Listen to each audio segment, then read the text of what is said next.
Das Genus gibt an, ob ein Nomen maskulin, feminin oder neutral ist. Die allgemeine Regel in der deutschen Sprache müssen das Nomen immer mit dem Artikel zusammen zu lernen. Jedoch gibt es bei einigen Nomen Regeln. Fangen wir mit dem Artikel der. Der Baum, der Tisch, der Garten sind männlich, das nennt man maskulin. Alle Nomen mit den Endungen haben den Artikel der. Der Doktorand, der Mandant, der Patient, der Teppich, der Schmetterling, der Tourismus, der Journalist, der Ingenieur, die Frau, die Katze, die Vase sind alle weiblich, das wird auch feminin genannt. Alle Nomen mit den Endungen haben den Artikel die. Die Arroganz, die Bücherei, die Freiheit, die Demokratie, die Einigkeit, die Politik, die Ärztin, die Nation, die Universität, die Freundschaft, die Übung, die Natur, das Haus, das Pferd, das Lachen sind sächlich oder auch neutral. Und alle Nomen mit den Endungen haben den Artikel das. Das Mädchen, das Fräulein, das Medikament, das Datum, der Teppich, das Bild, die Lampe, der Vorhang,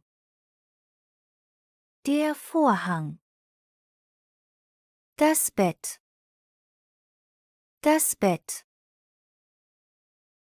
die Kommode,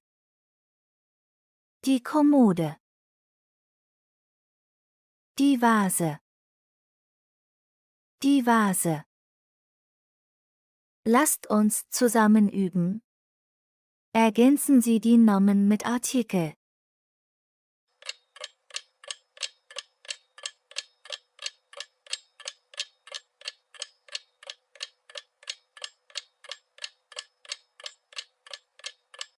Der Stuhl,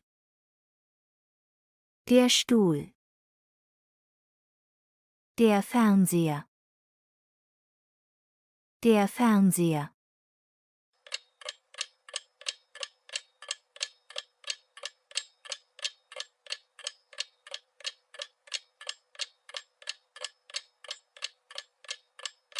die Brille,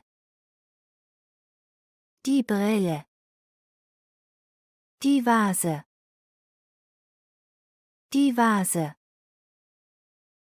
Heute lernen wir auch bestimmter und unbestimmter und negativer Artikel.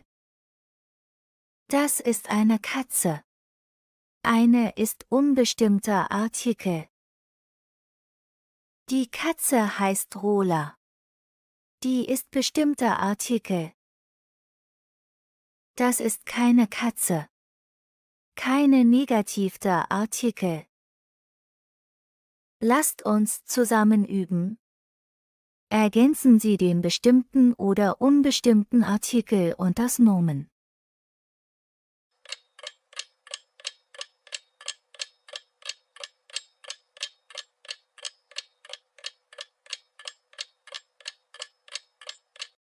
Das ist ein Haus. Das Haus ist klein.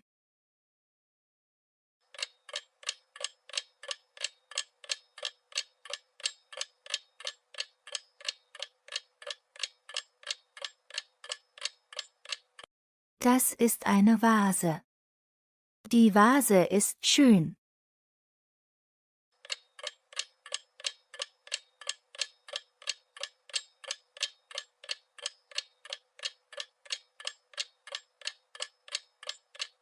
Das ist ein Fernseher. Der Fernseher ist schwer. Personalpronomen. Was sind Pronomen? Warum brauchen wir Pronomen? Zum Beispiel: Max kommt aus Deutschland. Max wohnt in Berlin. Max ist 22 Jahre alt. Max ist Student.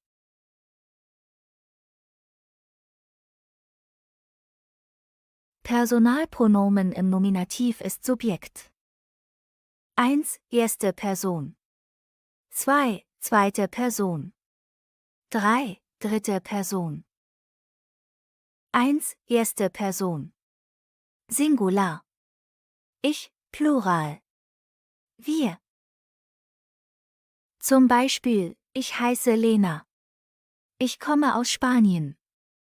Ich habe ein Kind. Wir wohnen in Berlin. 2. Zweite Person, unformal. Singular. Du. Plural. Ihr. Zum Beispiel: Marc, wo wohnst du? Ich wohne in Berlin. Lena und Peter, wo wohnst ihr? Wir wohnen in Berlin. Zweite Person, formal. Singular. Sie, Plural. Sie. Zum Beispiel: Herr Müller, woher kommen Sie? Ich komme aus Deutschland. Herr und Frau Müller, woher kommen Sie? Wir kommen aus Deutschland. Dritte Person. Singular. Er. Sie. Es, Plural. Sie. Zum Beispiel: Das ist Marc. Er wohnt in Berlin. Das ist Michaela. Sie wohnt in Paris. Das ist mein Handy. Es ist alt. Das sind Julia und Dominik. Sie wohnen in Hamburg. Personalpronomen im Nominativ.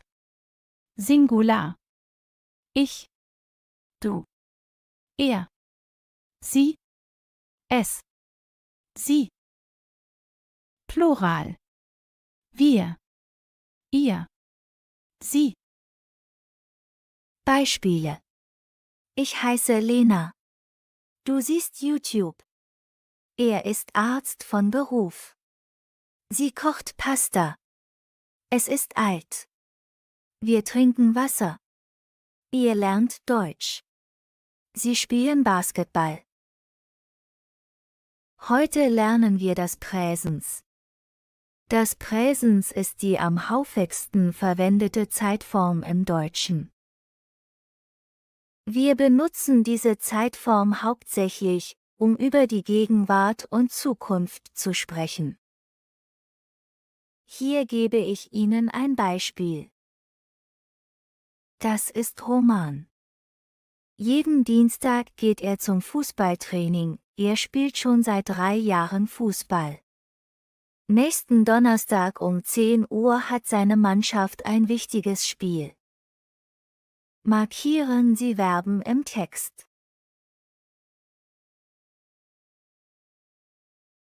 Ist. Geht. Spielt.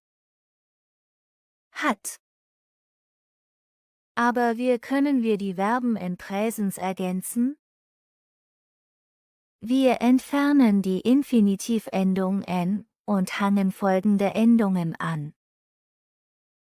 Verben ergänzen: e, st, t, en, en, t, en. Das ist hier ein Beispiel.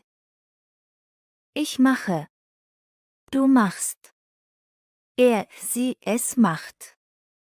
Sie machen. Wir machen. Ihr macht. Sie machen. Lasst uns zusammen üben. Sie. Einen Kaffee. Machen. Macht. Mache.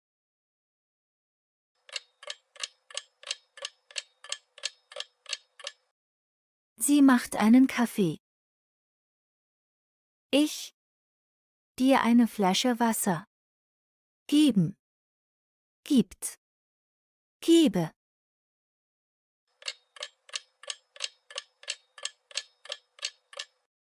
Ich gebe dir eine Flasche Wasser. Wir. 2 Nächte in München. Bleiben.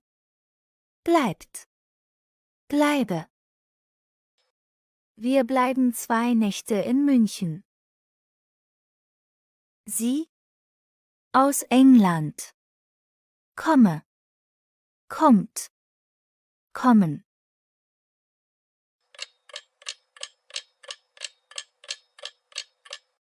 Sie kommt aus England. Hören Sie und sprechen Sie nach. Ich bin alt.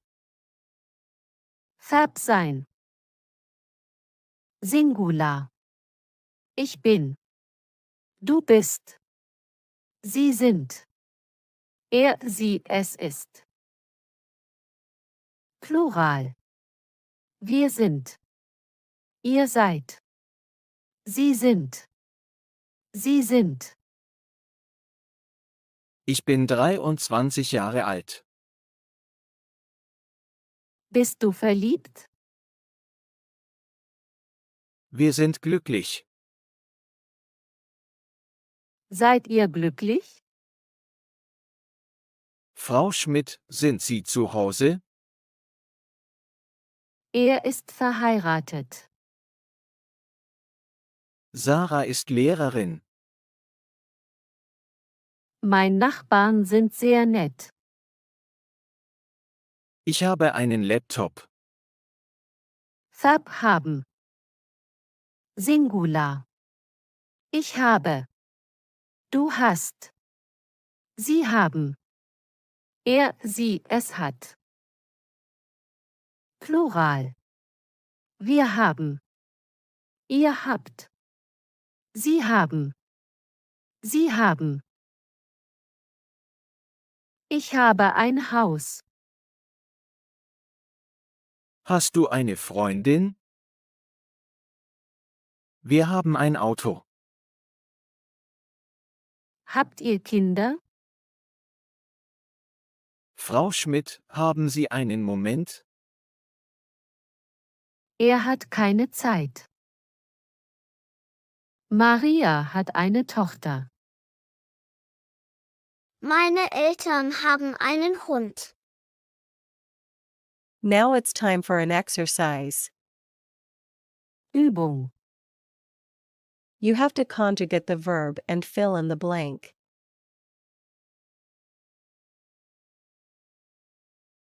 Wir haben ein Haus.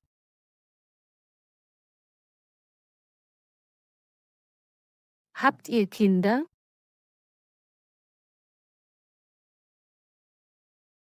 Er ist 34 Jahre alt.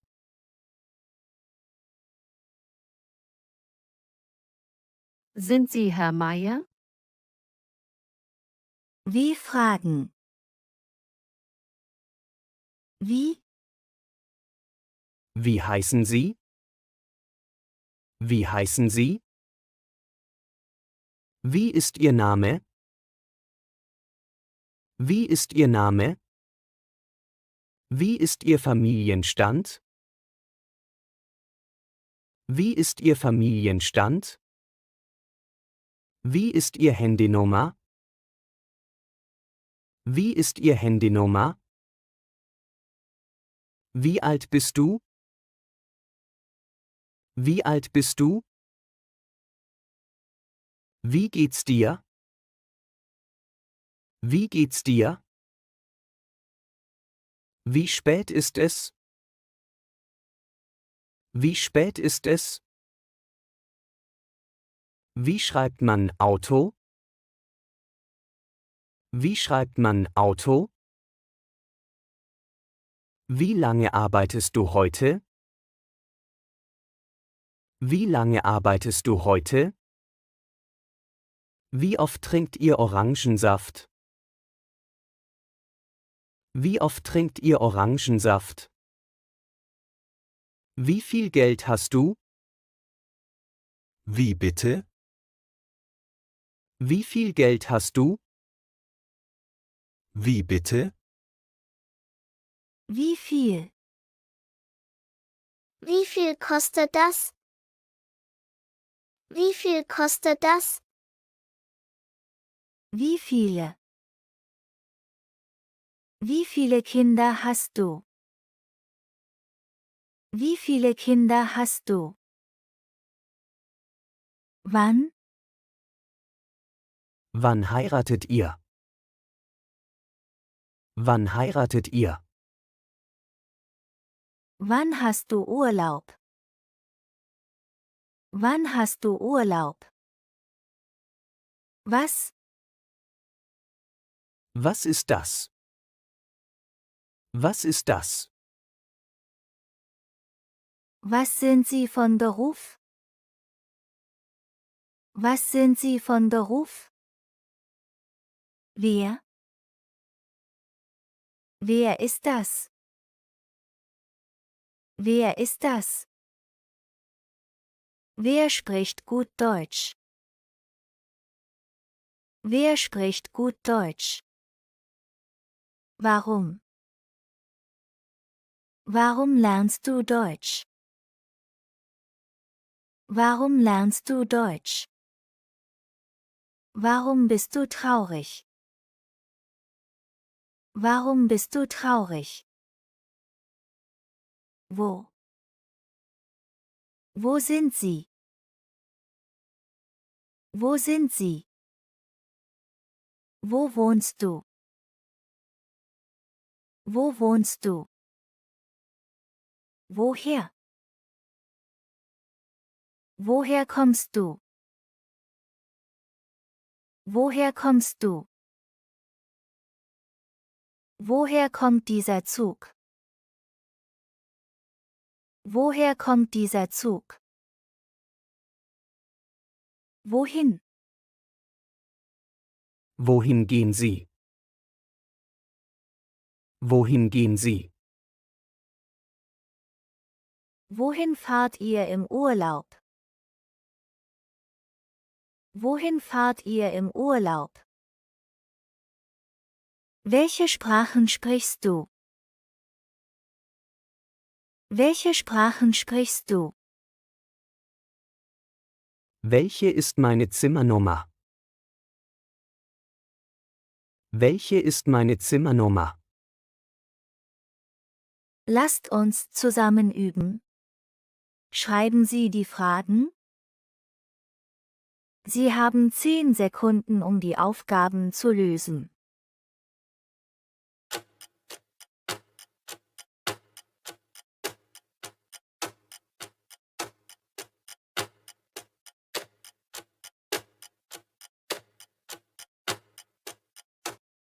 Eins, wie heißen Sie?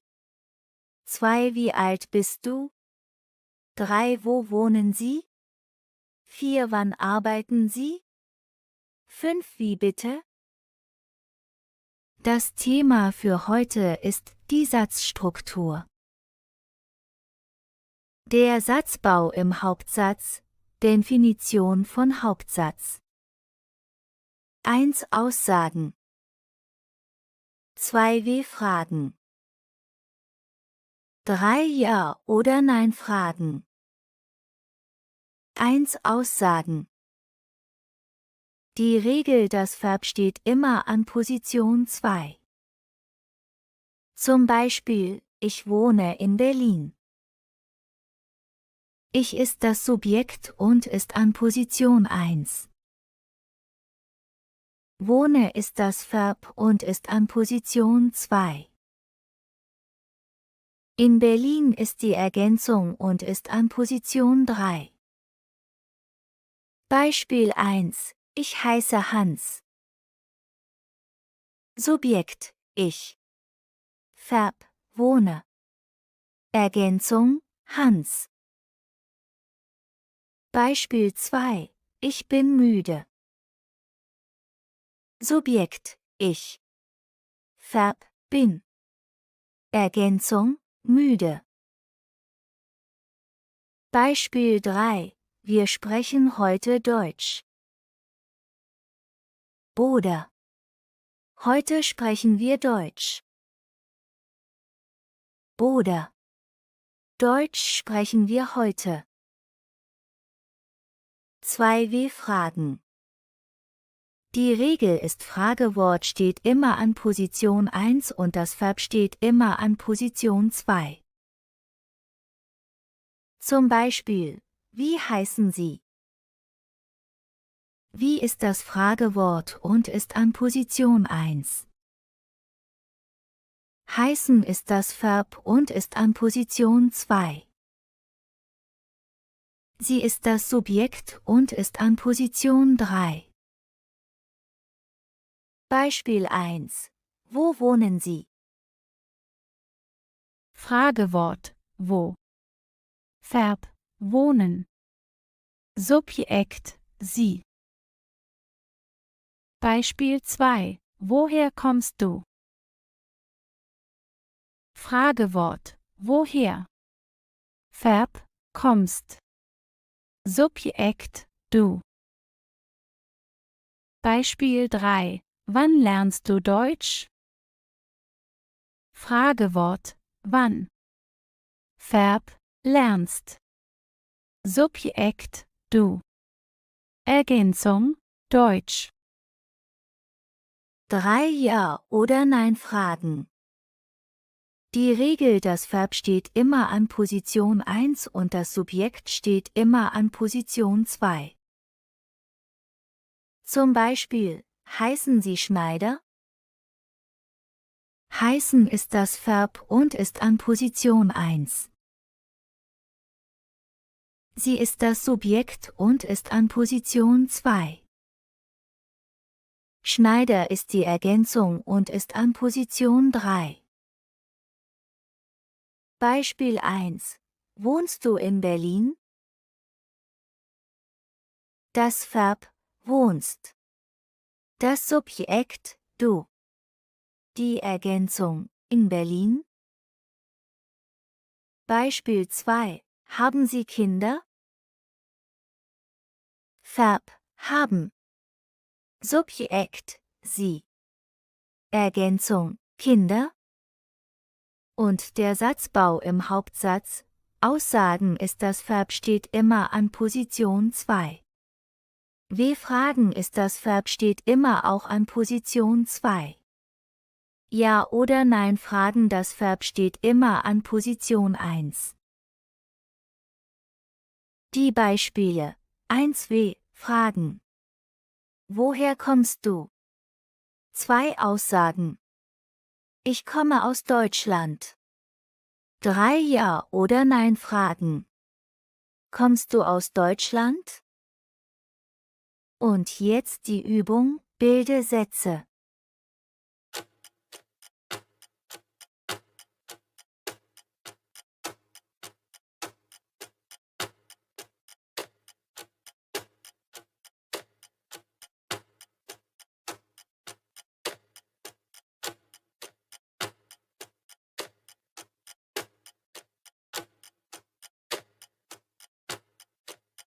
Eins Ich heiße Tom.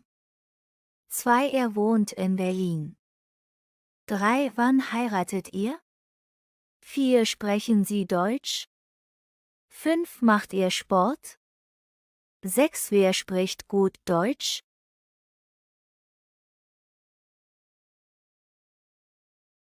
Im Deutschen werden die Personalpronomen im Akkusativ, den direkten Objektfall, wie folgt verwendet. Ich, mich. Du, dich. Er, ihn. Sie, sie. Es. Wir, uns. Ihr, euch. Sie, sie. Sie. Diese Pronomen werden verwendet, wenn das Verb im Satz ein direktes Objekt im Akkusativ hat, wie in Ich sehe ihn. Jetzt machen wir zusammen Beispiele. Beginnen wir mit den ersten Personalpronomen mich und dich. Liebst du mich? Liebst du mich? Ja, ich liebe dich. Ja, ich liebe dich. In diesem Beispiel, sobald wir das Verb lieben sehen, wissen wir bereits, dass es ein Akkusativobjekt danach gibt. Deswegen wir die Personalpronomen im Akkusativ benutzt mich und dich. Siehst du mich? Siehst du mich? Ja, ich sehe dich. Ja, ich sehe dich. Und auch in diesem Beispiel, sobald wir das Verb sehen, wissen wir bereits, dass es ein Akkusativobjekt danach gibt. Deswegen wir die Personalpronomen im Akkusativ benutzt mich und dich. Ich frage dich. Ich frage dich. Sie fragt mich. Sie fragt mich. Ein Beispiel mit Pronomen ihn. Fragst du den Mann? Fragst du den Mann? In diesem Beispiel, sobald wir das Verb fragen verwenden, benutzen wir danach den Akkusativ. Um das Akkusativobjekt, den Mann, nicht zu wiederholen, löschen wir es und schreiben an seiner Stelle das Personalpronomen im Akkusativ, das ihm entspricht.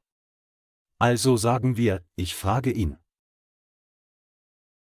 Ich frage ihn. Ich frage ihn. Ich liebe den Mann. Ich liebe den Mann. Ich liebe ihn. Ich liebe ihn. Ich sehe ihn nicht mehr. Ich sehe ihn nicht mehr. Ein Beispiel mit Pronomen es. Fährt sie das Fahrrad? Fährt sie das Fahrrad? Sobald wir das Verb fahren, sehen verwenden, benutzen wir danach den Akkusativ und die Antwort. Ja, sie fährt es. Ja, sie fährt es. Brauchst du das Auto? Brauchst du das Auto? Ja, ich brauche es. Ja, ich brauche es. Er fährt es. Er fährt es. Ein Beispiel mit Pronomen sie. Triffst du Jana unterwegs? Triffst du Jana unterwegs? Ja, ich treffe sie jeden Tag. Ja, ich treffe sie jeden Tag. Kennst du Sarah? Kennst du Sarah? Ja, ich kenne sie. Ja, ich kenne sie. Ich treffe Katrin auf dem Weg zur Arbeit. Ich treffe Katrin auf dem Weg zur Arbeit. Ich treffe sie auf dem Weg zur Arbeit. Ich treffe sie auf dem Weg zur Arbeit. Ein Beispiel mit Pronomen uns und euch. Oma, such uns. Oma, such uns. Ich habe euch gefunden. Ich habe euch gefunden.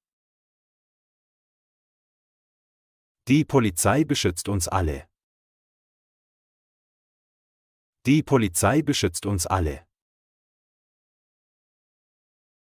Wir geben euch Essen. Wir geben euch Essen. Ein Beispiel mit Pronomen sie. Kannst du heute bitte die Kinder abholen? Kannst du heute bitte die Kinder abholen? Ja, gerne hole ich Sie vom Kindergarten ab. Ja, gerne hole ich Sie vom Kindergarten ab. Ich habe sie alle im Garten gesehen. Ich habe sie alle im Garten gesehen. Ein Beispiel mit Pronomen sie. Könntest du bitte Frau Meier mitnehmen? Könntest du bitte Frau Meier mitnehmen? Gerne, nehme ich sie mit. Gerne, nehme ich sie mit. Ich nehme sie meinem Auto mit. Ich nehme sie meinem Auto mit. Verstehst du mich? Ja, ich verstehe dich. Verstehst du mich? Ja, ich verstehe dich. Magst du den Tisch? Nein, ich mag ihn nicht. Magst du den Tisch? Nein, ich mag ihn nicht. Hörst du Sarah? Ja, ich höre sie. Hörst du Sarah? Ja, ich höre sie.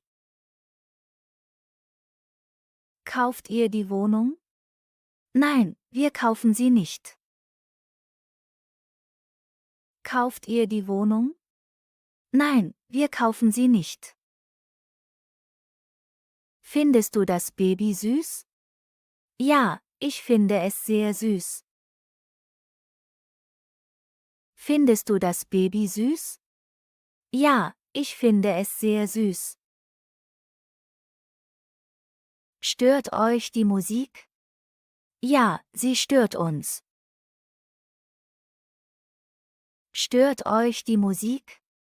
Ja, sie stört uns. Kennst du die Leute? Nein, ich kenne sie nicht. Kennst du die Leute? Nein, ich kenne sie nicht.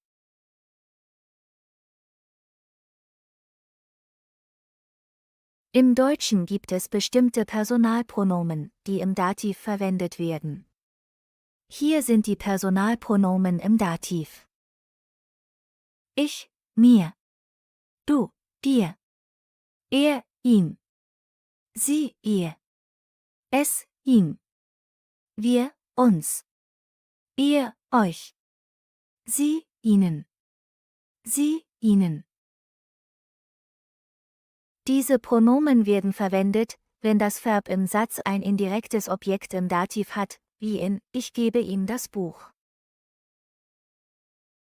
Jetzt machen wir zusammen Beispiele. Beginnen wir mit den ersten Personalpronomen mir und dir. Hilfst du mir? Hilfst du mir? Verb helfen immer ein Dativobjekt gibt, deswegen haben wir sie Personalpronomen im Dativ benutzt. Sicher helfe ich dir. Sicher helfe ich dir. Wie geht's dir? Wie geht's dir? Mir geht's gut. Mir geht's gut. Sie hilft mir beim Umzug. Sie hilft mir beim Umzug. Er gibt mir das Buch. Er gibt mir das Buch. Ich danke dir. Ich danke dir. Ein Beispiel mit ihm. Das Haus gehört Michael. Das Haus gehört Michael. Auch bei diesem Beispiel, sobald wir das Verb gehören benutzen, verwenden wir danach den Dativ, um Michael nicht zu wiederholen, sagen wir: Das Haus gehört ihm. Das Haus gehört ihm. Es gehört ihm. Es gehört ihm. Ich gebe ihm einen Stift. Ich gebe ihm einen Stift. Ein Beispiel mit den neutralen Personalpronomen im Dativ ihm. Ich gebe dem Kind mein altes Fahrrad. Ich gebe dem Kind mein altes Fahrrad. Wenn wir das Verb geben sehen, wissen wir bereits, dass es im Dativ ein Objekt gibt. Und dem Kind nicht zu wiederholen, verwenden wir das Pronomen im Dativ ihm. Ich gebe ihm mein altes Fahrrad. Ich gebe ihm mein altes Fahrrad. Ein Beispiel mit dem Pronomen ihr.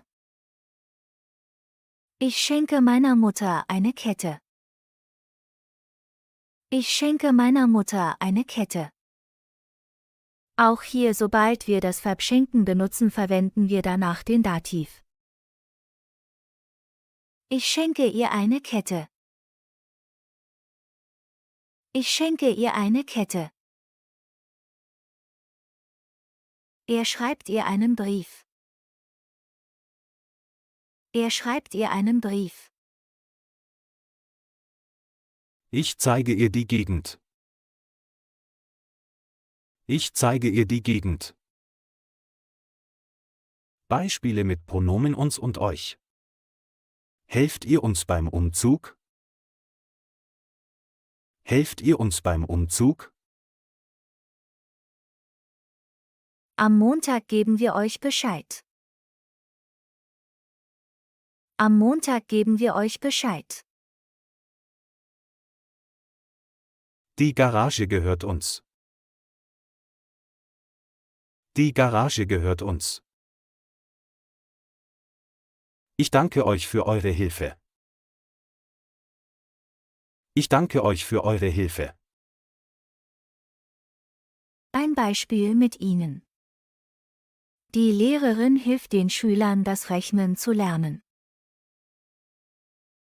Die Lehrerin hilft den Schülern, das Rechnen zu lernen.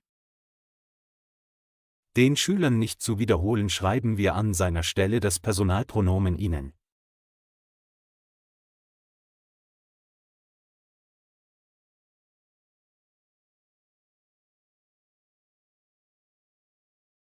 Er hilft ihnen. Er hilft ihnen. Ein Beispiel mit Ihnen. Kann ich Ihnen helfen? Kann ich Ihnen helfen? Ich danke Ihnen. Ich danke Ihnen. Beispiele mit Personalpronomen im Dativ. Erzähl mir eine Geschichte. Kannst du mir helfen? Ich rede mit dir. Ich gebe ihm das Buch. Sie gibt ihr eine Blume. Das gehört ihm. Sie schreibt uns einen Brief. Wir geben euch die Schlüssel. Wir helfen Ihnen gerne. Kann ich Ihnen helfen? Erzähl mir eine Geschichte. Kannst du mir helfen? Ich rede mit dir. Ich gebe ihm das Buch. Sie gibt ihr eine Blume. Das gehört ihm. Sie schreibt uns einen Brief. Wir geben euch die Schlüssel. Wir helfen Ihnen gerne. Kann ich Ihnen helfen? Personalpronomen im Dativ. Ich, mir. Du, dir. Er, ihm. Sie, ihr. Es, ihm. Wir, uns. Ihr, euch. Sie, ihnen. Sie, ihnen. Jetzt lernen wir negative Sätze. Zur Negation von Verben und Adjektive verwenden wir in negativen Sätzen nicht. Sie schläft nicht. Sie schläft nicht. Das Haus ist nicht groß. Das Haus ist nicht groß. Bei Nomen verwenden wir normalerweise kein. Die sind keine Erdbeeren. Die sind keine Erdbeeren. Das ist kein Bild. Das ist kein Bild. Negation im Deutschen, nicht oder kein. 1. Nicht. Wann benutzt man es? Nicht verwendet man, um Verben, Adjektive, Adverbien oder ganze Sätze zu negieren. Verben negieren, Verneinung des Prädikats. Nicht steht meistens am Ende des Satzes, vor dem letzten Teil. Beispiel: Ich spiele Fußball. Ich spiele nicht Fußball. Ich spiele nicht Fußball. Adjektive negieren. Nicht steht direkt vor dem Adjektiv. Das Buch ist interessant. Das Buch ist interessant. Das Buch ist nicht interessant. Das Buch ist nicht interessant. Adverbien oder Umstände negieren. Nicht steht vor dem Adverb. Er läuft schnell. Er läuft schnell. Er läuft nicht schnell. Er läuft nicht schnell. Ganze Sätze negieren. Nicht kann einen gesamten Satz verneinen und steht oft am Ende. Das ist meine Tasche. Das ist meine Tasche. Das ist nicht meine Tasche. Das ist nicht meine Tasche. Kein verwendet man, um Nomen mit unbestimmtem Artikel, ein, eine oder Nomen ohne Artikel zu negieren. Nomen mit unbestimmtem Artikel negieren. Wenn ein Nomen mit ein oder eine steht, verwendet man kein als Negation. Beispiel: Ich habe einen Hund. Beispiel: Ich habe einen Hund. Ich habe keinen Hund. Ich habe keinen Hund. Nomen ohne Artikel negieren. Wenn ein Nomen ohne Artikel steht, verwendet man kein. Beispiel: Ich habe Geld. Ich habe Geld. Ich habe kein Geld. Ich habe kein Geld. Flexion von kein. Die Form von kein hängt vom Fall Nominativ, Akkusativ, Dativ und vom Genus Maskulin, Feminin, Neutrum, Plural des Nomens ab. Beispiele im Nominativ. Das ist kein Apfel. Das ist kein Apfel.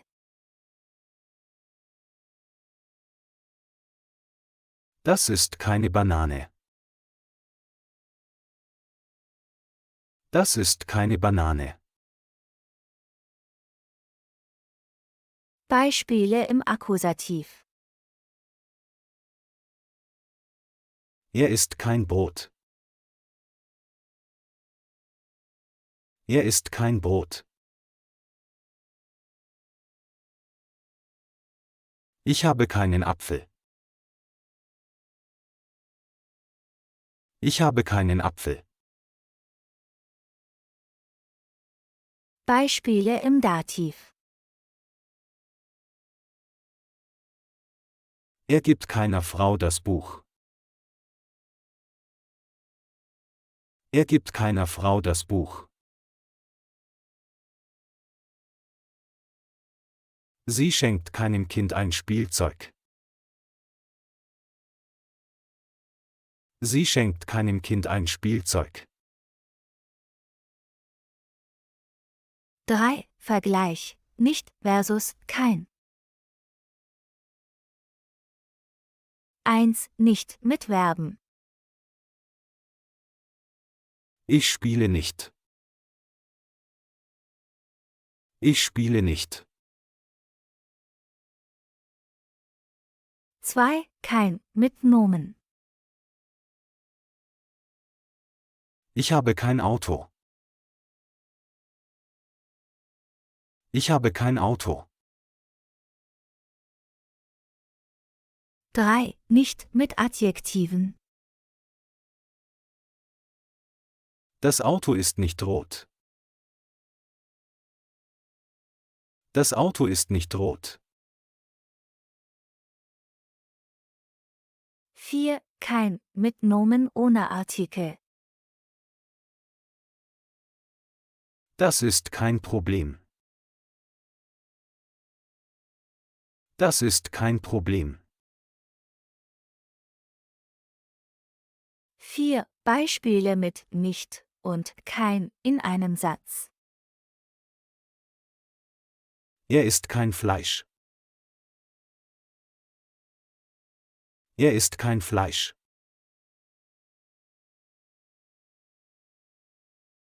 Das Essen schmeckt nicht. Das Essen schmeckt nicht.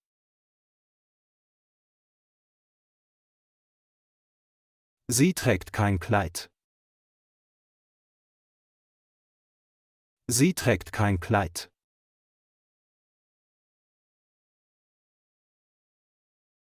Das Kleid passt ihr nicht. Das Kleid passt ihr nicht.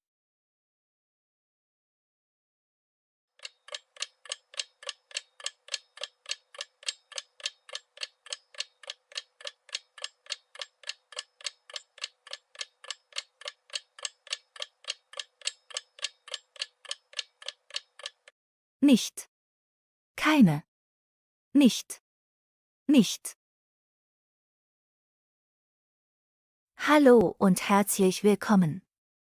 In unserem heutigen Video lernen wir, wie man Fragen im Nominativ, Akkusativ und Dativ stellt. Wir schauen uns an, wie die verschiedenen Fälle in der Fragestellung funktionieren und welche Unterschiede es gibt. Natürlich gibt es auch viele Beispiele, um euch das Thema leichter zu machen. Also bleibt dran und lasst uns gleich starten. Definition des Nominativs. Der Nominativ ist der Kasus, der das Subjekt im Satz kennzeichnet, also die Person oder das Ding, das die Handlung ausführt. Die Fragestellung im Nominativ. Die Fragen, die wir stellen, um das Subjekt im Satz zu finden, sind: Wer? Für Personen. Was? Für Dinge. Wie man fragt und antwortet? Wenn wir das Subjekt im Satz herausfinden wollen, fragen wir mit wer oder was. Schauen wir uns einige Beispiele an. Beispiel 1. Der Satz, die Lehrerin ist in der Schule. Also die Lehrerin ist Person und die Frage ist wer. Der Satz, die Lehrerin ist in der Schule. Die Frage, wer ist in der Schule? Die Frage, wer ist in der Schule? Die Antwort 1, die Lehrerin ist in der Schule. Die Antwort 1, die Lehrerin ist in der Schule. Die Antwort 2, sie ist in der Schule. Die Antwort 2, sie ist in der Schule. Beispiel 2. Der Satz, der Apfel hängt am Baum. Also der Apfel ist Ding und die Frage ist was. Der Satz, der Apfel hängt am Baum. Die Frage, was hängt am Baum? Die Frage, was hängt am Baum? Die Antwort 1, der Apfel hängt am Baum. Die Antwort 1, der Apfel hängt am Baum. Die Antwort 2, er hängt am Baum. Die Antwort 2, er hängt am Baum. Beispiel 3. Der Satz, der Arzt ist in der Praxis. Also der Arzt ist Person und die Frage ist wer. Der Satz, der Arzt ist in der Praxis. Die Frage, wer ist in der Praxis? Die Frage, wer ist in der Praxis? Die Antwort 1, der Arzt ist in der Praxis. Die Antwort 1, der Arzt ist in der Praxis. Die Antwort 2, er ist in der Praxis. Die Antwort 2, er ist in der Praxis. Jetzt Verben, die den Nominativ erfordern, einige gebräuchliche Verben, die den Nominativ für das Subjekt erfordern, sind sein, haben, lesen, schlafen, arbeiten. Und jetzt zusätzliche Beispiele, Beispiel 4. Satz, das Kind spielt im Park. Frage, wer spielt im Park? Antwort, das Kind spielt im Park. Satz, das Kind spielt im Park. Frage, wer spielt im Park? Antwort, das Kind spielt im Park. Beispiel 5. Satz, die Blume blüht im Garten. Frage, was blüht im Garten? Antwort, die Blume blüht im Garten. Satz, die Blume blüht im Garten. Frage, was blüht im Garten? Antwort, die Blume blüht im Garten. Beispiel 6. Satz, der Mann liest ein Buch. Frage, wer liest ein Buch? Antwort, der Mann liest ein Buch. Satz, der Mann liest ein Buch. Frage, wer liest ein Buch? Antwort, der Mann liest ein Buch. Zusammenfassung: In dieser Lektion haben wir gelernt, dass der Nominativ im Deutschen verwendet wird, um das Subjekt im Satz zu kennzeichnen. Wir haben die Fragewörter wer und was benutzt, um das Subjekt zu identifizieren. Wir haben auch verschiedene Beispiele gesehen, die die Verwendung des Nominativs in einfachen Sätzen veranschaulichen.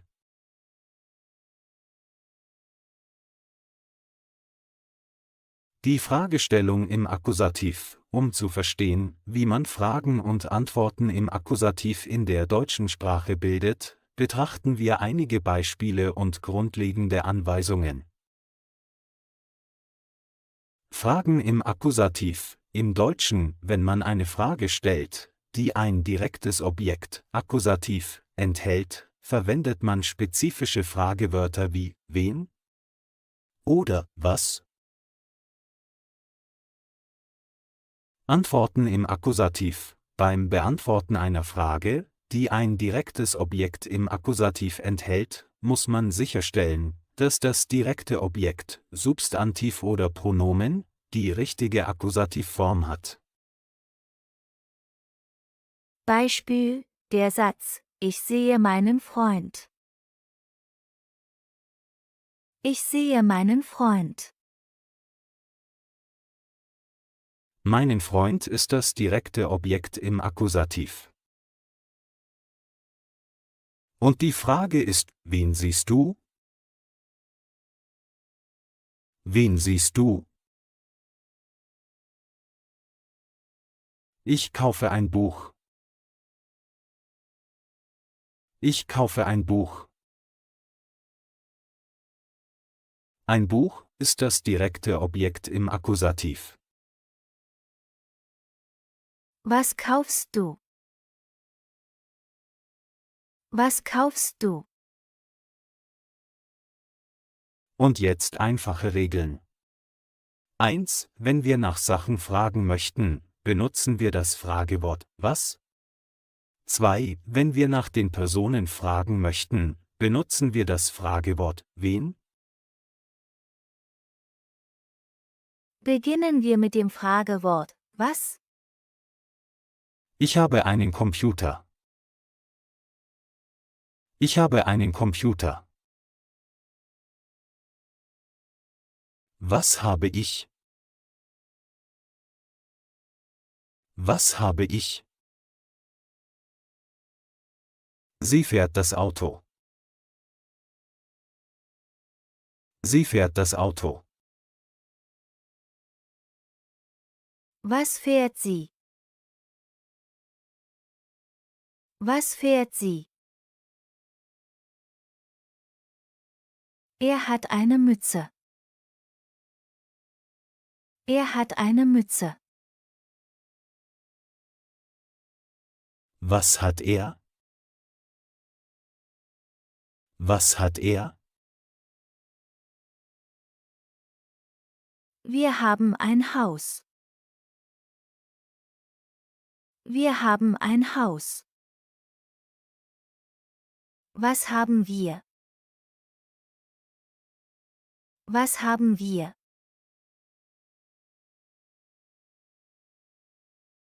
Ich trinke einen Tee. Ich trinke einen Tee. Was trinke ich? Was trinke ich? Sie hat ein T-Shirt.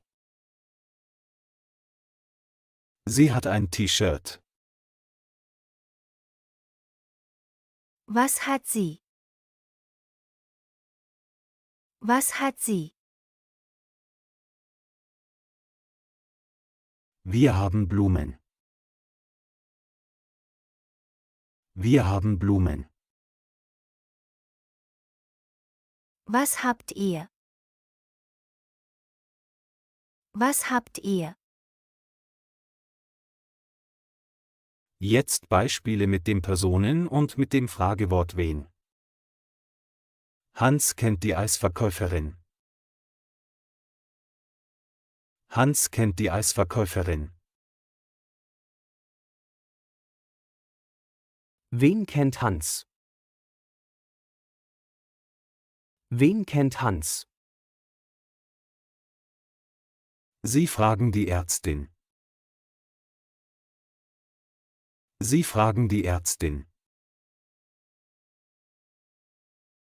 Wen fragen Sie? Wen fragen Sie?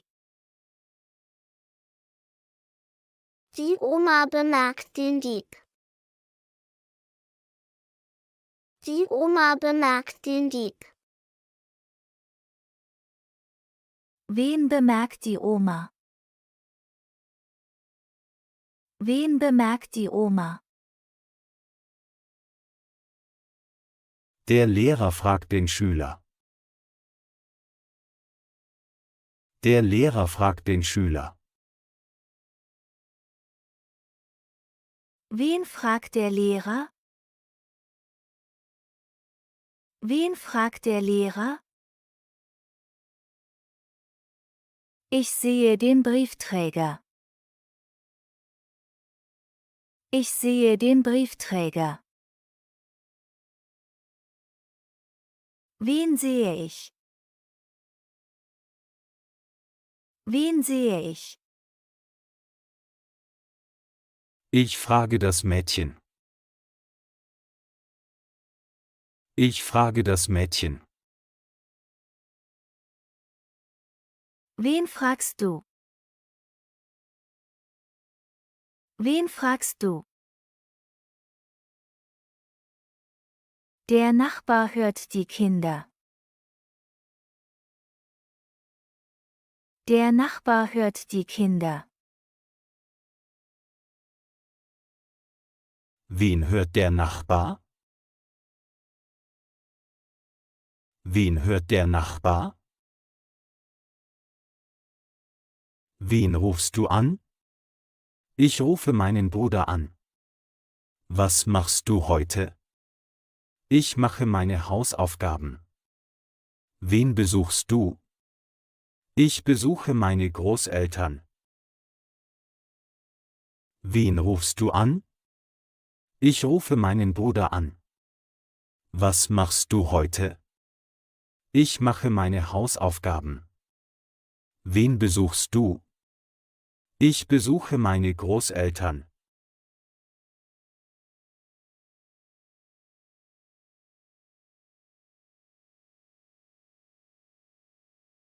Zusammenfassung: Wen wird verwendet, um nach Personen zu fragen? Akkusativobjekt. Was wird verwendet, um nach Dingen oder Handlungen zu fragen? Akkusativobjekt.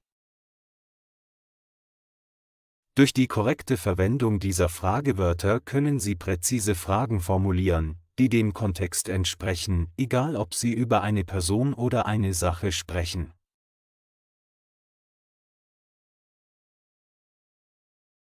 Einfache Regeln. 1. Im Dativ können wir nicht nach den Sachen fragen. 2. Wenn wir nach den Personen fragen möchten, benutzen wir das Fragewort wem? Jetzt machen wir zusammen Beispiele. Beispiel 1. Ich helfe dem alten Mann.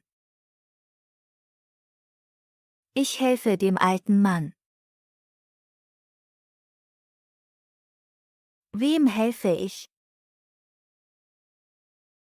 Wem helfe ich? Der Computer gehört dem Schüler. Der Computer gehört dem Schüler.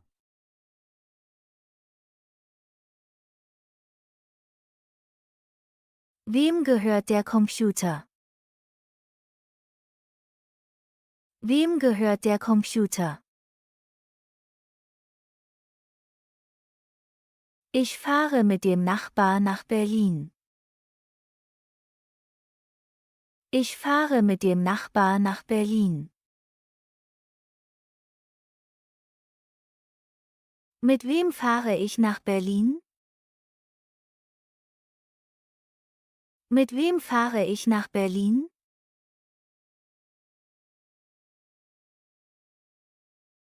Ich danke der netten Frau. Ich danke der netten Frau.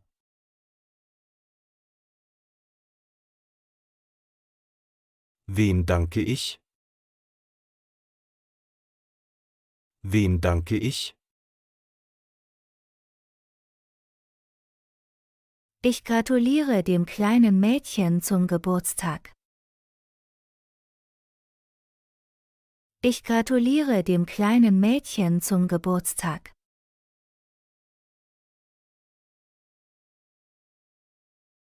Wem gratulieren Sie zum Geburtstag? Wem gratulieren Sie zum Geburtstag? Das Fahrrad gehört dem Kind. Das Fahrrad gehört dem Kind. Wem gehört das Fahrrad? Wem gehört das Fahrrad? Sarah hilft der netten Nachbarin. Sarah hilft der netten Nachbarin. Wem hilft Sarah? Wem hilft Sarah?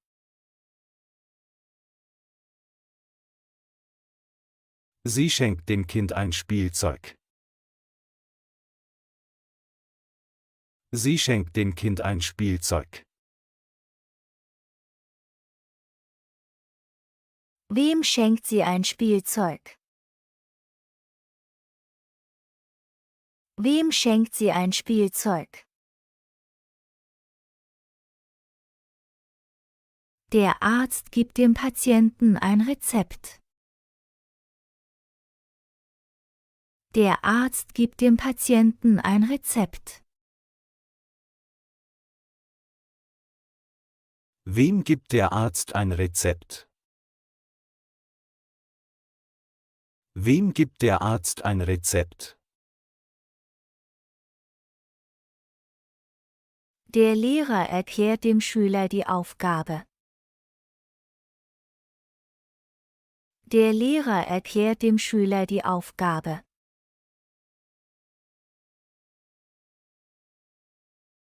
Wem erklärt der Lehrer die Aufgabe?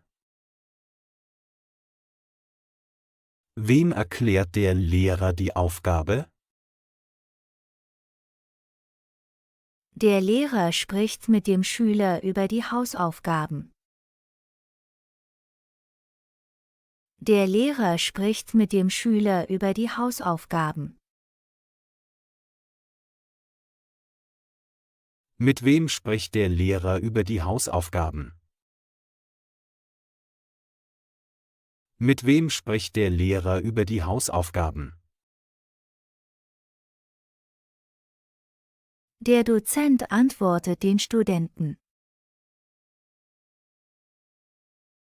Der Dozent antwortet den Studenten. Wem antwortet der Dozent? Wem antwortet der Dozent?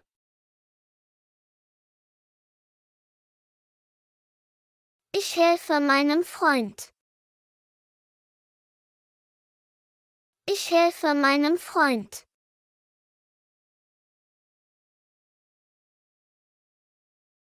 Wem hilfst du? Wem hilfst du?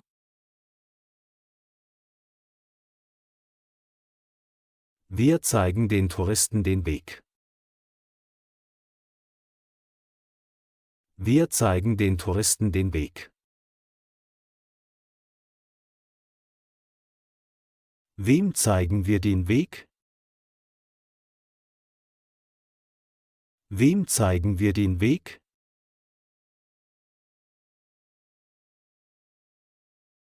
Ich spreche mit meiner Schwester. Ich spreche mit meiner Schwester. Mit wem sprichst du? Mit wem sprichst du?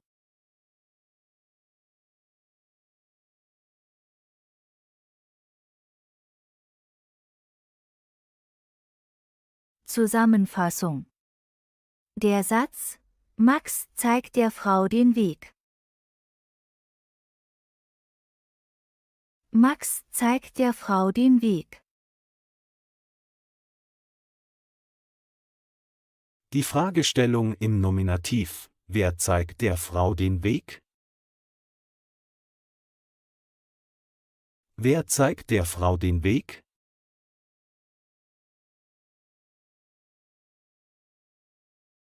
Die Fragestellung im Akkusativ: Was zeigt Max der Frau? Was zeigt Max der Frau?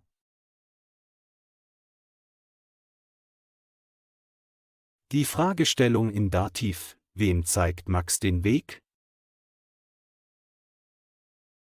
Wem zeigt Max den Weg? Konjunktionen Teil 1. Zusammengesetzte Sätze, Konjunktionen verbinden zwei Sätze miteinander. Hauptsätze, Konjunktion. Nebensätze, Konjunktion.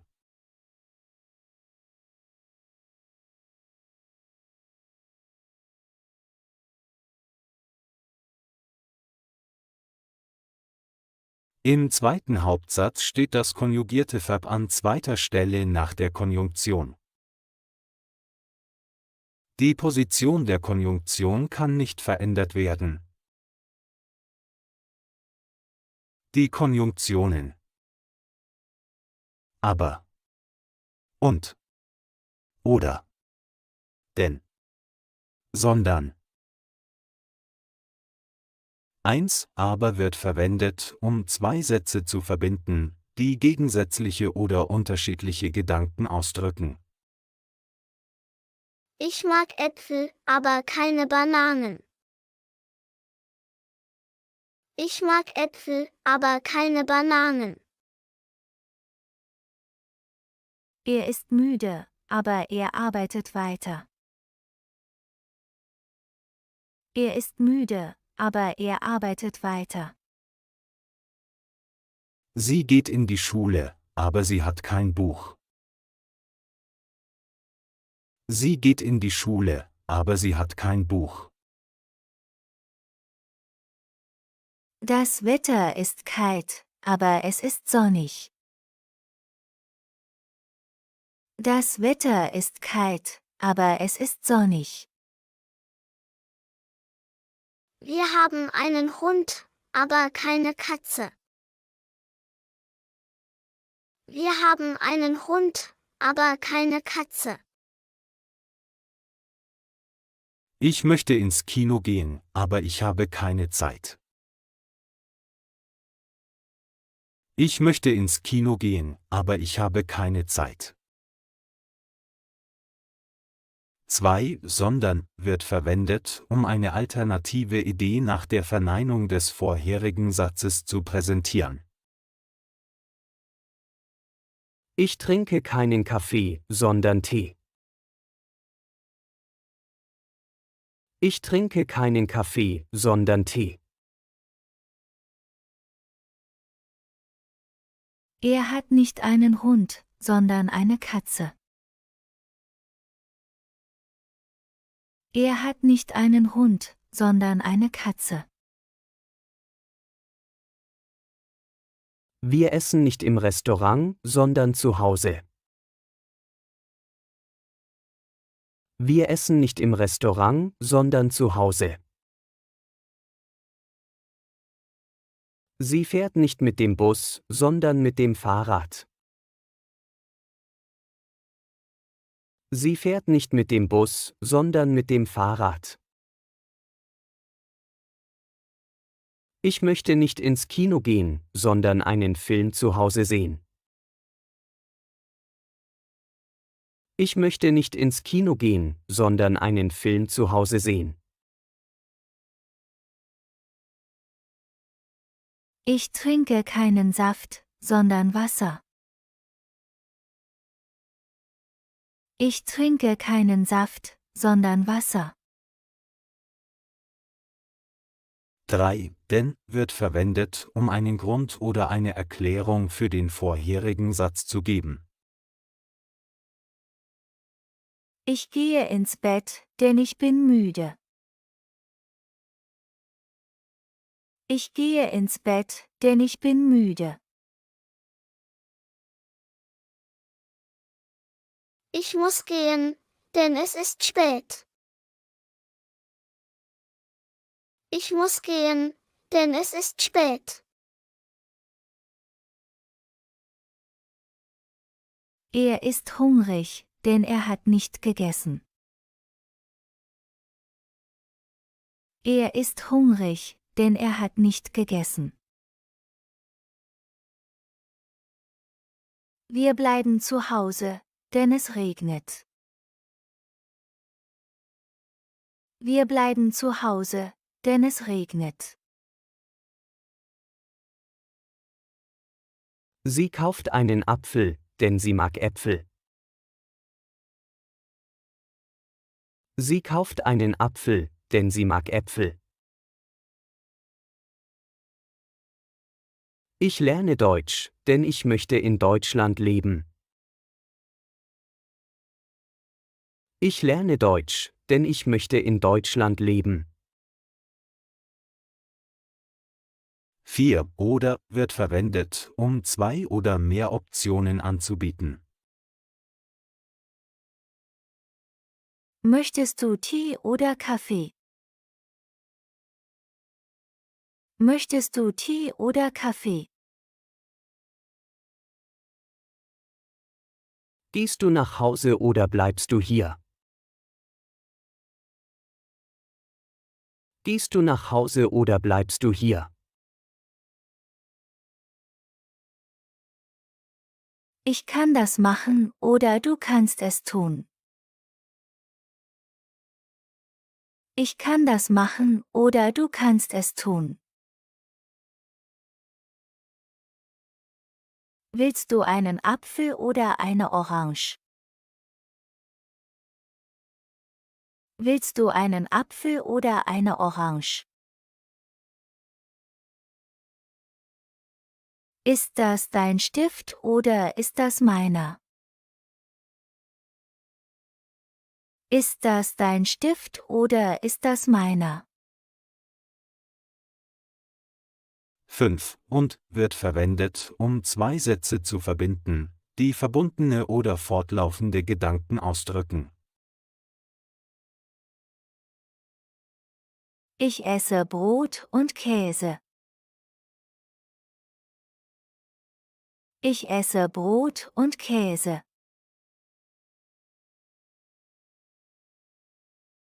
Er liest ein Buch und trinkt Wasser. Er liest ein Buch und trinkt Wasser. Wir gehen spazieren und kaufen Obst. Wir gehen spazieren und kaufen Obst. Sie mag tanzen und singen. Sie mag tanzen und singen. Der Hund ist groß und braun. Der Hund ist groß und braun. Ich kaufe Brot und Milch.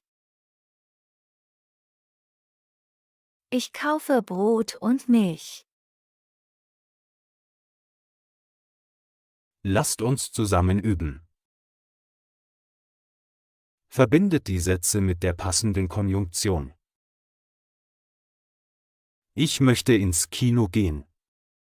Ich habe keine Zeit. 2. Wir können entweder einen Film sehen, ein Buch lesen. 3. Sie ist krank. Sie geht zur Arbeit. 3. Ich mache meine Hausaufgaben. Spiele Videospiele. 4. Sie isst keine Pizza. Pasta. 5. Ich gehe ins Café. Es regnet draußen.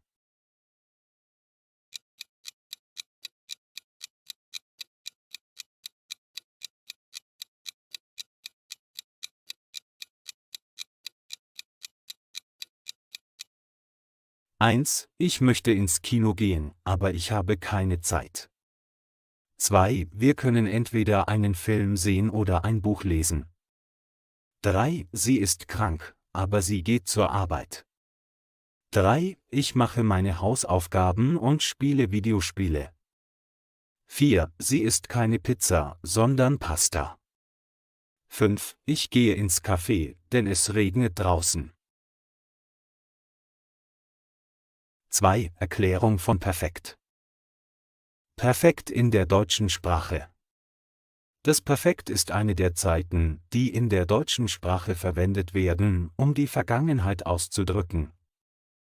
Es wird oft in der gesprochenen Sprache verwendet, um über Ereignisse zu sprechen, die passiert und abgeschlossen sind. Bildung des Perfekts.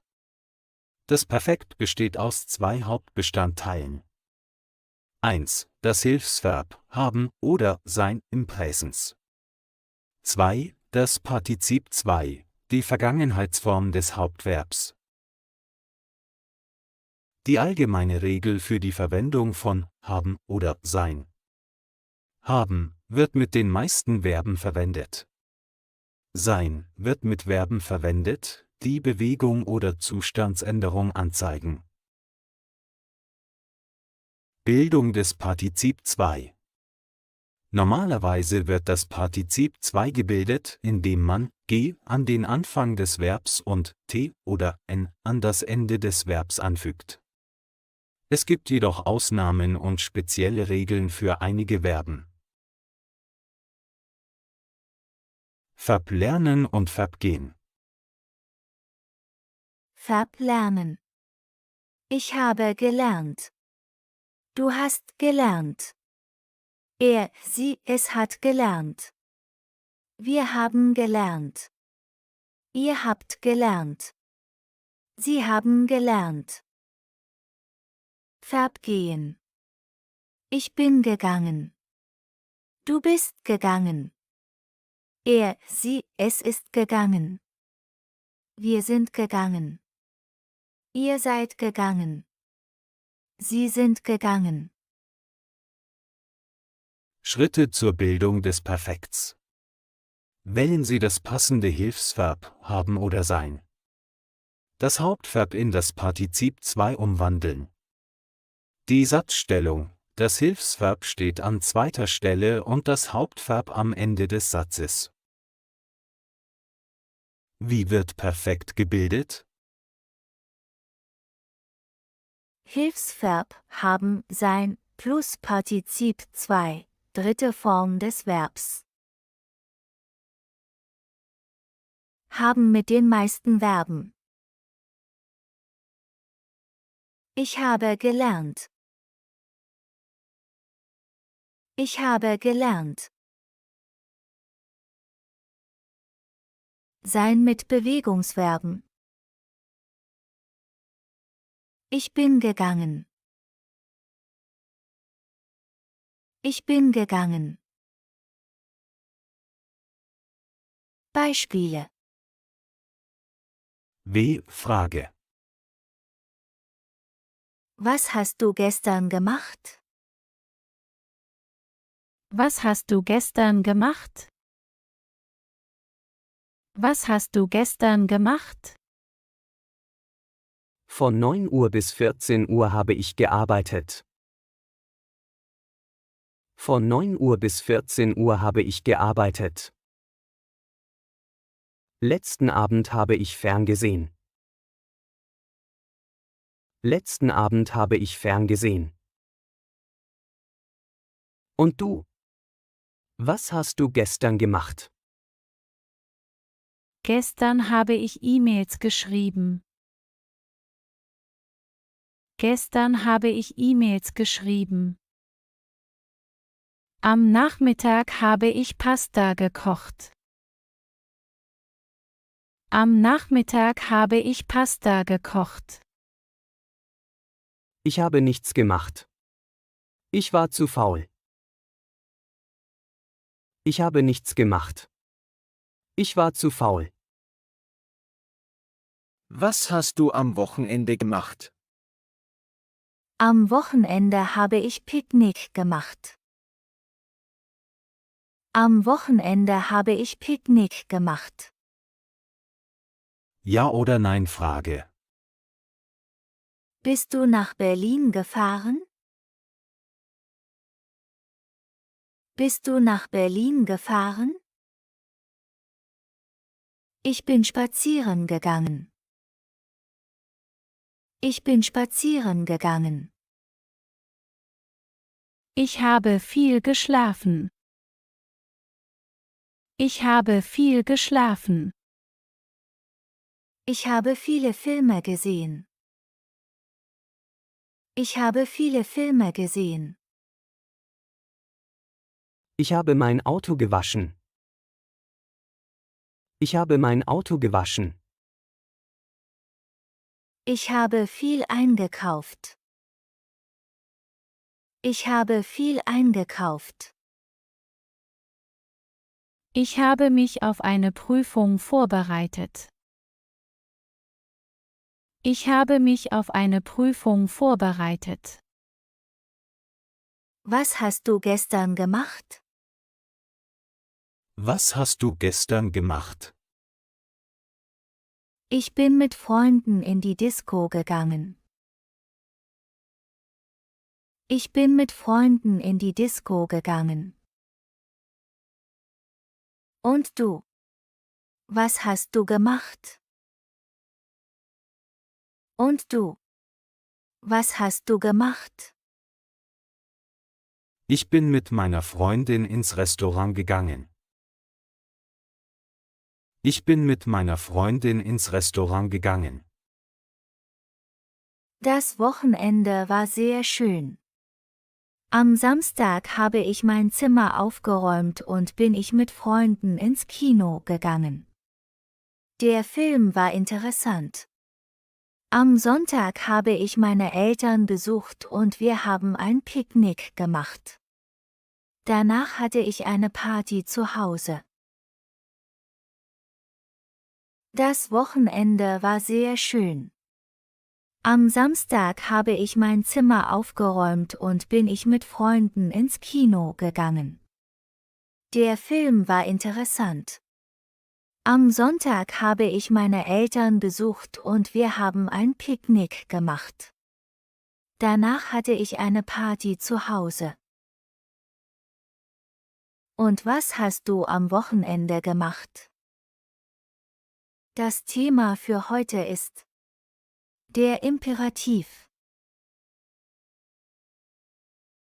Mit dem Imperativ können wir Folgendes ausdrücken. 1. Bitten. 2. Aufforderungen. 3. Ratschläge. 4. Anweisungen.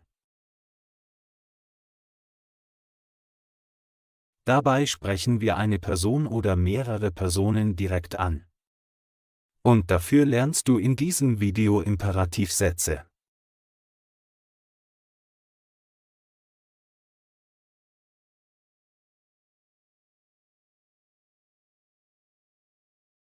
Eins. Sie.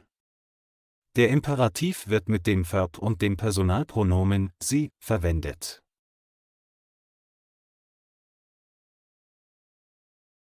Beispiel. Verb kommen. Sie Form, sie kommen. Imperativ, kommen Sie.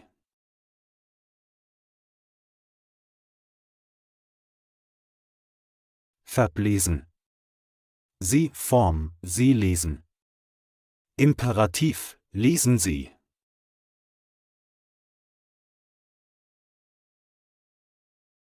Aussagesatz. Sie gehen zum Arzt. Imperativsatz. Gehen Sie zum Arzt. Gehen Sie zum Arzt. Fahren Sie langsam. Fahren Sie langsam. Bügeln Sie das Hemd. Bügeln Sie das Hemd. Schließen Sie doch die Tür. Schließen Sie doch die Tür. Seien Sie ehrlich. Seien Sie ehrlich.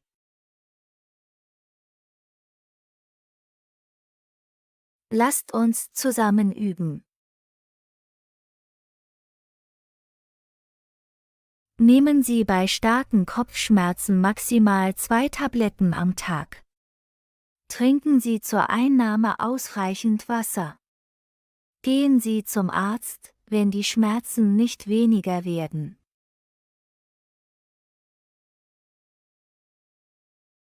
Nehmen Sie bei starken Kopfschmerzen maximal 2 Tabletten am Tag. Trinken Sie zur Einnahme ausreichend Wasser. Gehen Sie zum Arzt, wenn die Schmerzen nicht weniger werden.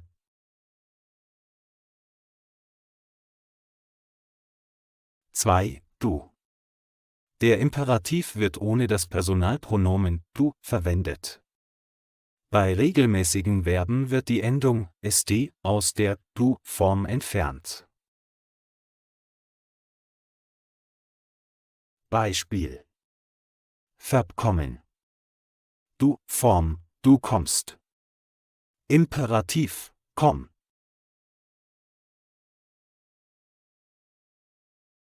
Verb lesen. Du Form, du liest. Imperativ, lies. Aussagesatz: Du gehst zum Arzt. Imperativsatz: Geh zum Arzt. Geh zum Arzt.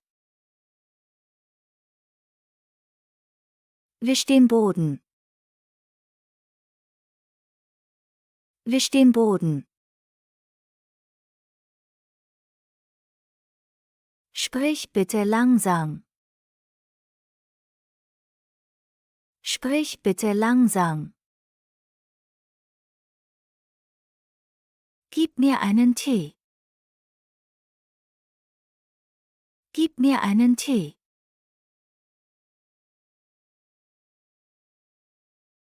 Hab Geduld. Hab Geduld. Lies doch das Buch. Lies doch das Buch. Lasst uns zusammen üben. Familie Müller will umziehen. Pack endlich den Koffer. Bring die Umzugskartons doch mit. Ruf die Umzugsfirma bitte noch einmal an. Familie Müller will umziehen. Pack endlich den Koffer. Bring die Umzugskartons doch mit. Ruf die Umzugsfirma bitte noch einmal an.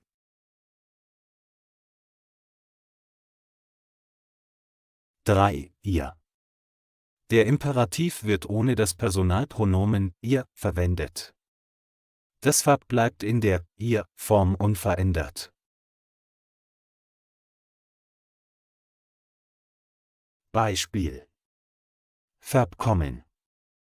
Ihr Form, ihr kommt. Imperativ, kommt.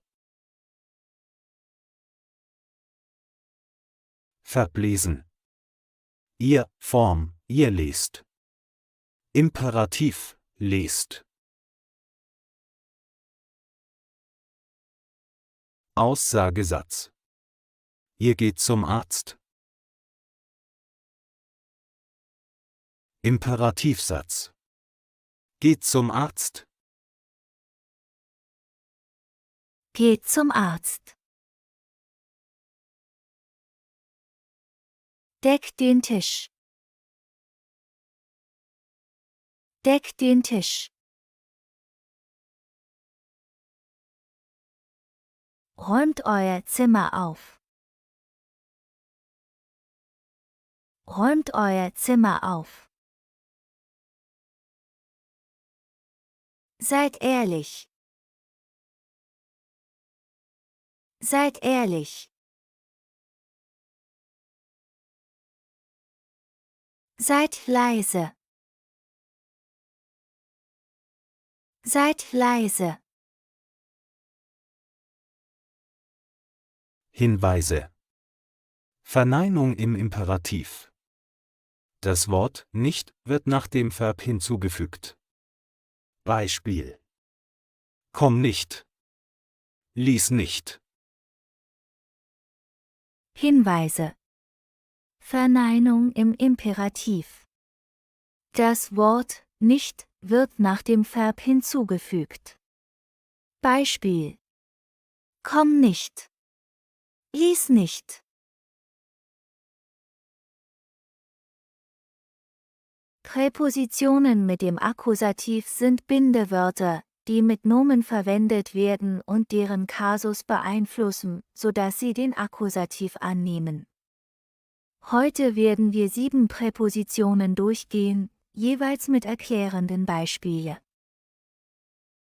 Durch, für, gegen, ohne,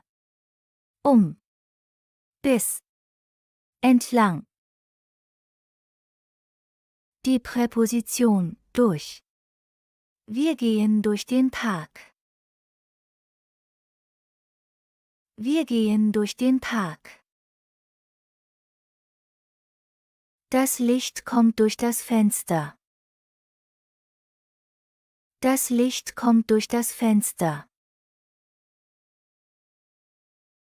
Er hat den Ball durch das Tor geschossen. Er hat den Ball durch das Tor geschossen. Der Zug fährt durch den Tunnel. Der Zug fährt durch den Tunnel. Er hat den Job durch mich bekommen. Er hat den Job durch mich bekommen. Die Präposition für. Das Geschenk ist für dich. Das Geschenk ist für dich. Wir kämpfen für die Freiheit. Wir kämpfen für die Freiheit. Der Vater bemüht sich für seinen Sohn. Der Vater bemüht sich für seinen Sohn. Dieses Buch ist für Anfänger geeignet. Dieses Buch ist für Anfänger geeignet. Das Brot kriegst du für €1. Das Brot kriegst du für €1. Die Präposition gegen. Wir sind gegen die Entscheidung. Wir sind gegen die Entscheidung. Er spielt gegen die beste Mannschaft. Er spielt gegen die beste Mannschaft. Die ganze Welt ist gegen mich. Die ganze Welt ist gegen mich. Das Auto fährt gegen den Baum. Das Auto fährt gegen den Baum. Der Protest ist gegen die neuen Regeln. Der Protest ist gegen die neuen Regeln. Die Präposition ohne. Ich kann ohne dich nicht leben. Ich kann ohne dich nicht leben. Er hat das Haus ohne Schlüssel verlassen. Er hat das Haus ohne Schlüssel verlassen. Wir fahren nicht ohne unsere Freunde. Wir fahren nicht ohne unsere Freunde. Sie geht nie ohne ihren Hund spazieren. Sie geht nie ohne ihren Hund spazieren. Niemand lebt ohne seinen Lohn. Niemand lebt ohne seinen Lohn. Die Präposition Wir sitzen um den Tisch. Wir sitzen um den Tisch. Die Party beginnt um 8 Uhr. Die Party beginnt um 8 Uhr. Die Kinder spielen um das Haus. Die Kinder spielen um das Haus. Er läuft um den See. Er läuft um den See. Der Lebensmittelladen ist um die Ecke. Der Lebensmittelladen ist um die Ecke. Die Präposition bis. Er arbeitet bis spät in die Nacht. Er arbeitet bis spät in die Nacht. Sie bleibt bis zum Ende der Party. Sie bleibt bis zum Ende der Party. Das Kind kann bis 10 zählen. Das Kind kann bis 10 zählen. Das Geschäft ist bis 20 Uhr geöffnet. Das Geschäft ist bis 20 Uhr geöffnet. Wir warten bis nächste Woche. Wir warten bis nächste Woche. Die Präposition entlang. Wir gehen den Fluss entlang. Wir gehen den Fluss entlang. Wir wandern den Bergpfad entlang. Wir wandern den Bergpfad entlang. Er fährt die Straße entlang. Er fährt die Straße entlang. Die Straße entlang gehen Menschen. Die Straße entlang gehen Menschen. Die Präpositionen mit dem Akkusativ. Durch. Für. Gegen. Ohne. Um. Bis. Entlang. Präpositionen mit dem Dativ sind Bindewörter, die mit Nomen verwendet werden und deren Kasus beeinflussen, sodass sie den Dativ annehmen. Heute werden wir 9 Präpositionen durchgehen, jeweils mit erklärenden Beispielen. Die Präpositionen mit dem Dativ. Aus. Bei. Mit. Nach. Von. Zu. Ab. Seit. Gegenüber. Die Präposition aus. Ich komme aus Deutschland. Ich komme aus Deutschland. Er trinkt aus der Flasche. Er trinkt aus der Flasche. Der Tisch ist aus Holz. Der Tisch ist aus Holz. Das Buch ist aus der Bibliothek. Das Buch ist aus der Bibliothek. Die Kinder kommen aus der Schule. Die Kinder kommen aus der Schule. Die Präposition bei. Ich arbeite bei einer Firma. Ich arbeite bei einer Firma. Er wohnt bei seinen Eltern. Er wohnt bei seinen Eltern. Wir sind beim Arzt. Wir sind beim Arzt. Wir haben uns bei Tag und Nacht getroffen. Wir haben uns bei Tag und Nacht getroffen. Ich treffe ihn bei der Schule. Ich treffe ihn bei der Schule.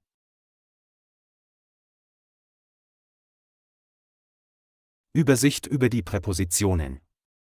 1. Von, woher? Gibt die Herkunft oder den Ausgangspunkt an. 2. Zu, wohin? Gibt das Ziel einer Bewegung an.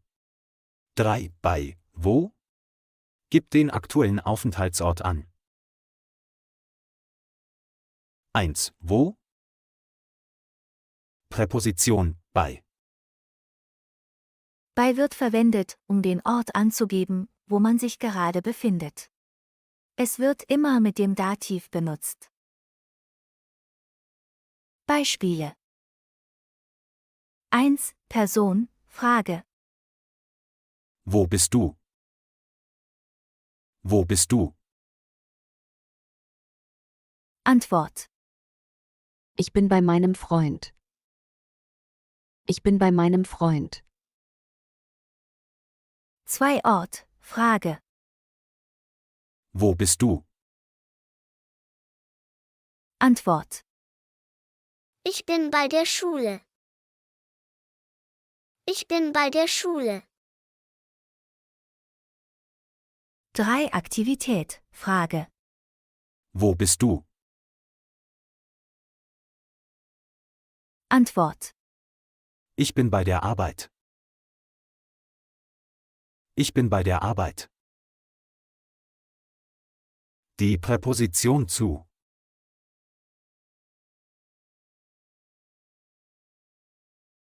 Ich gehe zu meiner Oma.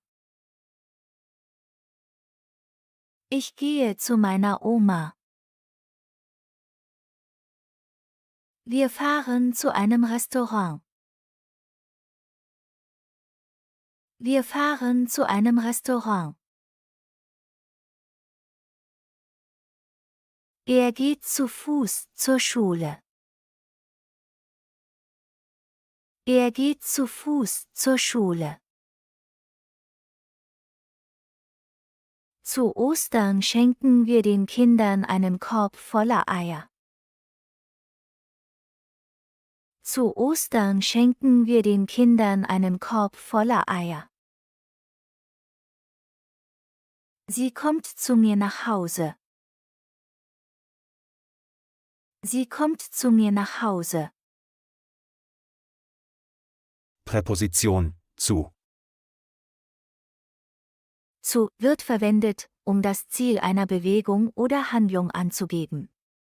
Es wird immer mit dem Dativ benutzt. Beispiele: 1. Person, Frage. Wohin gehst du? Wohin gehst du? Ich gehe zu meinem Freund. Ich gehe zu meinem Freund. 2. Ort. Wohin gehst du? Ich gehe zu der Schule. Ich gehe zu der Schule. 3. Aktivität, Frage. Wohin gehst du? Ich gehe zu meiner Arbeit. Ich gehe zu meiner Arbeit. Die Präposition von. Das Geschenk ist von meinem Freund. Das Geschenk ist von meinem Freund. Ich habe das Buch von meiner Mutter. Ich habe das Buch von meiner Mutter. Er spricht von seiner Reise. Er spricht von seiner Reise. Der Brief ist von der Lehrerin. Der Brief ist von der Lehrerin. Das ist das Handy von Klaus. Das ist das Handy von Klaus. Präposition von. Von wird verwendet, um die Herkunft oder den Ausgangspunkt einer Bewegung zu beschreiben. Es wird immer mit dem Dativ benutzt. Beispiele: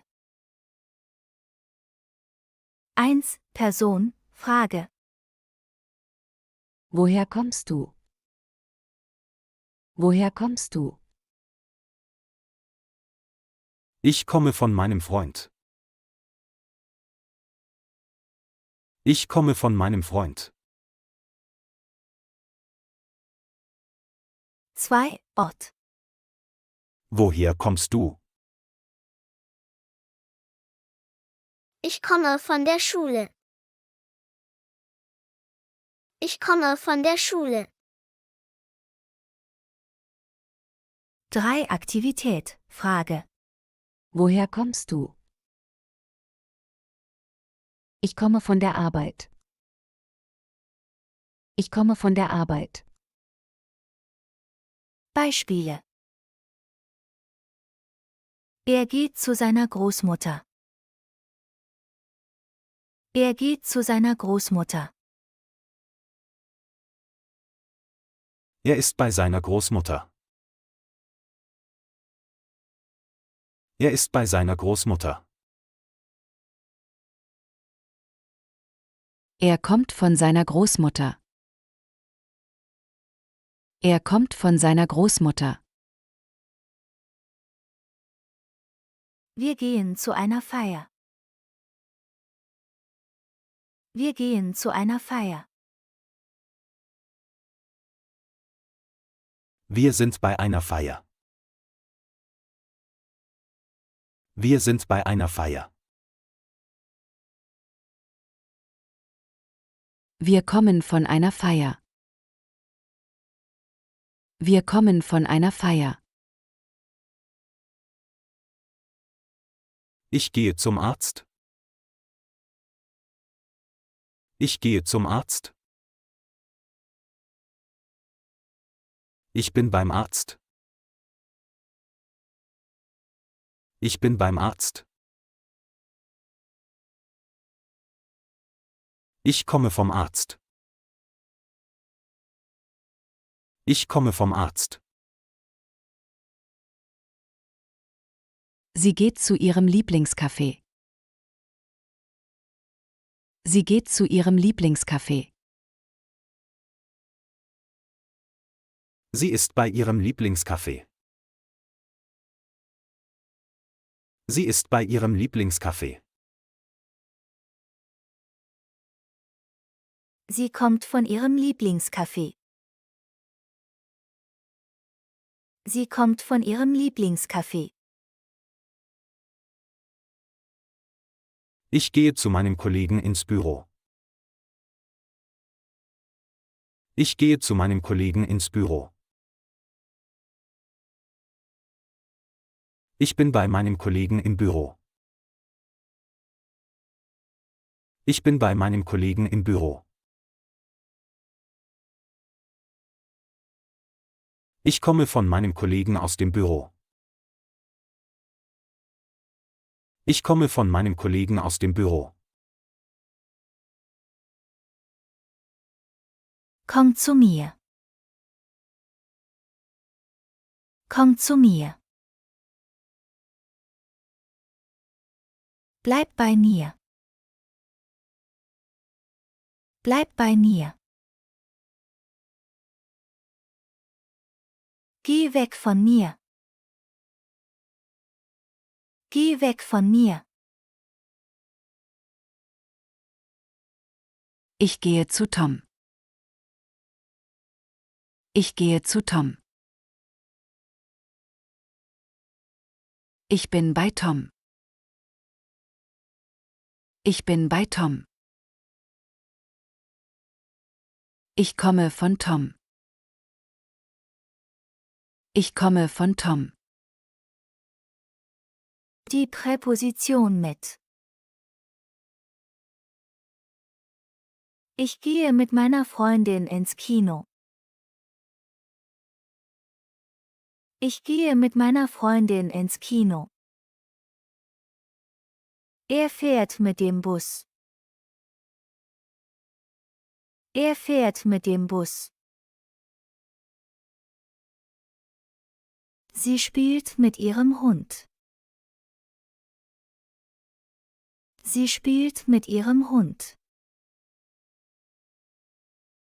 Ich fliege mit ihm nach Spanien.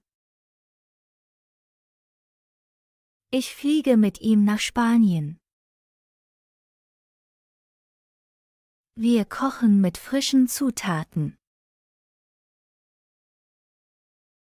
Wir kochen mit frischen Zutaten. Die Präposition nach. Ich fahre nach Berlin. Ich fahre nach Berlin. Nach der Schule gehe ich nach Hause. Nach der Schule gehe ich nach Hause.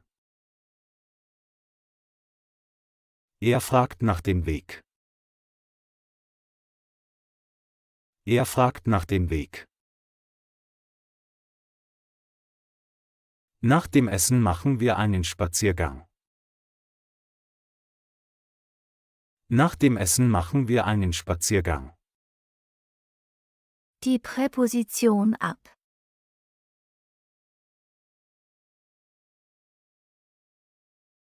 Ab der nächsten Haltestelle musst du aussteigen.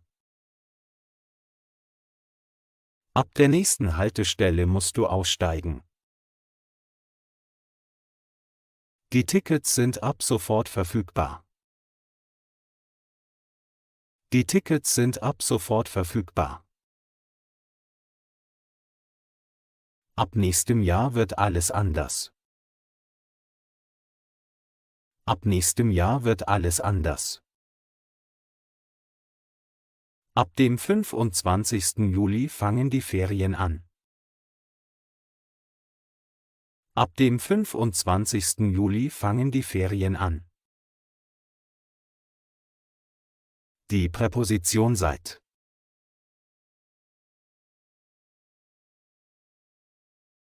Ich lerne seit einem Jahr Deutsch. Ich lerne seit einem Jahr Deutsch. Er arbeitet seit 2 Monaten bei dieser Firma.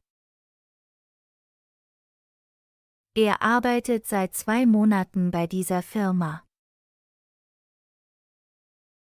Sie wohnt seit 2015 in Berlin. Sie wohnt seit 2015 in Berlin. Seit dem Unfall fährt er kein Auto mehr. Seit dem Unfall fährt er kein Auto mehr. Die Präposition gegenüber.